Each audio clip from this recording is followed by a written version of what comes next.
London. London is one of the most captivating cities in the entire world. Ancient laneways are lined with award-winning theatres, high-end stores, and modern architectural wonders like the Shard. Visitors are forced to gawk at the splendour of the scenic streets as they wind around famous landmarks like Buckingham Palace, Westminster Abbey, and St. Paul's Cathedral, using up all of their phones' photo storage in the process. With over 20 million visitors annually, it's little wonder London is one of the most visited cities in the world, with so many breathtaking tourist sites and captivating things to do. The vibrant capital of Britain has something to offer for everyone, including foodies, adventurers, historians, and families, but it can be difficult to decide what to do first. Tower of London and Tower Bridge. This magnificent World Heritage Site, one of Britain's most recognizable buildings, provides hours of intrigue for travelers interested in the nation's fascinating history. After all, so much of it took place here. The impressive 17th century line of kings with its astounding exhibits of royal arms and armor is located inside the enormous White Tower, which William the Conqueror constructed in 1078. The well-known Crown Jewels exhibit, the Beefeaters, the Royal Mint, and gory displays concerning the executions that took place on the grounds are all noteworthy. In addition to learning about the mystery surrounding two princes who vanished many years ago, the Bloody Tower tells tales of ancient torture. British Museum. The British Museum houses more than 13 million artifacts from the ancient world, making it one of the best collections of antiquities in the world. It's difficult to know where to start with this huge attraction because it has magnificent artifacts from Assyria, Babylonia, China, Europe, and other cultures. Most visitors start by visiting the museum's most well-known displays, which include the contentious Elgin marbles from the Parthenon, the Rosetta Stone, the enormous bust of Ramesses II, the Egyptian mummies, and the magnificent Mildenhall treasure of 14th century Roman silver. The Houses of Parliament with Big Ben.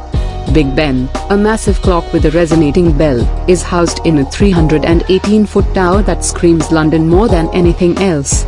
It is a famous landmark on par with Tower Bridge, and the BBC's time signal is known all over the world as Big Ben's tolling. The Houses of Parliament are located below it along the Thames. They have served as the British government seat for many years and were formerly the location of the Royal Westminster Palace that William the Conqueror resided. Shard. The Shard has established itself as one of London's most iconic and frequently visited monuments when it first opened its doors in 2012. This amazing building, which is 1,016 feet tall and has 95 stories, is named for the way it resembles a shard of glass. Despite dominating the skyline, it blends in well with its surroundings because to its attractive design. Westminster Abbey. Westminster Abbey is situated on land that has a long history of being connected to British aristocracy and Christianity, dating back to the early 7th century. Edward the Confessor established Westminster Abbey in 1065 to serve as his burial site. It is now formally known as the Collegiate Church of St. Peter in Westminster. Nearly 700 years after his burial in 1066 and up to George II's, most kings and queens were not only crowned here but also interred there. Natural History Museum. The magnificent Natural History Museum in London, which opened its doors in 1754, continues to rank among the most popular tourist destinations worldwide. You may easily identify it by its enormous Romanesque facade, and you shouldn't rush to go there. Due to the potential for crowding, get there early. A vast collection of more than 80 million artifacts, including many of the museum's initial exhibits that are still on display decades later, showcases everything from botany to zoology as well as pretty much anything in between. Seeing the preserved specimens that Charles Darwin acquired on his epic trips is a highlight of any visit. Hyde Park. With a land area of 350 acres, Hyde Park is London's largest green space and has drawn tourists since 1635. The Serpentine, an artificial lake built in the 18th century and a favorite for swimming and boating, is one of the park's features. Additionally, Speaker's Corner, a well-known venue for free speech as well as heckling, is located in Hyde Park. climb the dome of St. Paul's Cathedral. St. Paul's Cathedral, the biggest and most well-known of London's numerous churches and unquestionably one of the world's most magnificent cathedrals, is built on top of the remains of a Roman temple. Sir Christopher Wren created the new church after the original was burned in the Great Fire of 1666. Covent Garden.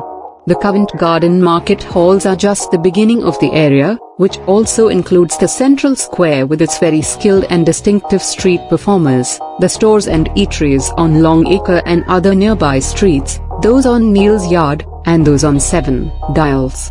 Specialty stores and kiosks offering anything from tea to fine handcrafts to kitschy trinkets populate the halls and arcades of Covent Garden Market. London Eye.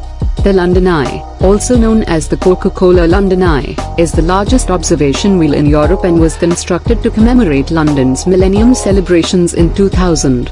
As you take a circle trip climbing 443 feet above the Thames, its separate glass capsules provide the most breathtaking views of the city. The trip takes about 30 minutes, which is frequently less time than waiting in line. Make a time reservation if you can. Palace at Hampton Court.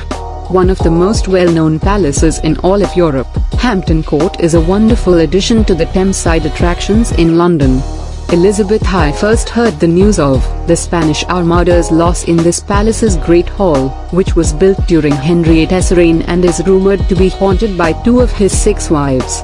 Throughout the day, visitors can randomly interact with Henrietta or Anne Boleyn as they explore the grounds and engage in their fascinating antics.